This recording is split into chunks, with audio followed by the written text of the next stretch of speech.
இப்போல்லாம் அப்படி தொட்டில் இருக்குதான்னு கேட்டால் தொட்டிலே இல்லை. ஏன்னா முன்னால் வீடு வந்து 30க்கு 30 பெருசாக இருக்கும். தொட்டில நடுவில் கட்டி விட்டு ஆட்டி விட்டால் இந்த பக்கம் ஒரு 15 அடி, இந்த பக்கம் ஒரு 15 அடி, அது மேலே லெஃப்ட்டு ரைட்டு தெற்கையும் வடக்கையும் போயிட்டு வரக்கே ஒரு 1/4 மணி நேரம் ஆகும். பிள்ளை அழகாக தூங்கிடும். இப்போ எல்லா வீட்லேயும் ரூம் வந்து 10க்கு 10 தான். இங்கேயும் பிள்ளைய போட்டு தொட்டில் ஆட்ட முடியல.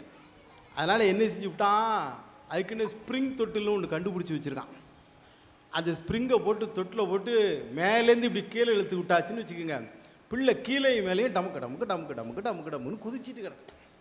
அந்த காலத்துலலாம் தாய்மார்கள் வந்து பிள்ளைக்கு வந்து தூங்க வைக்கிறோம்னா ஒரு தாலாட்டு பாட்டு படிப்பாங்க.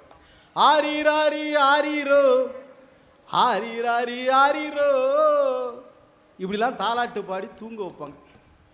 இப்போல்லாம் அம்மாமார்கள் தாலாட்டு பாடினா எப்படி பாடுறாங்க தெரியுமா? பிள்ளைய தொட்டில் போட்டுட்டு ஆரி ஆரி ஆரி ஆரீரோ, பிள்ளை தொட்டிலேருந்து கையை வெளியே எடுத்து அம்மா வாயை பொத்திடுது. அம்மா தயவு செய்து நீ பாட வேண்டாமா, நானே தூங்கிடுதுங்க.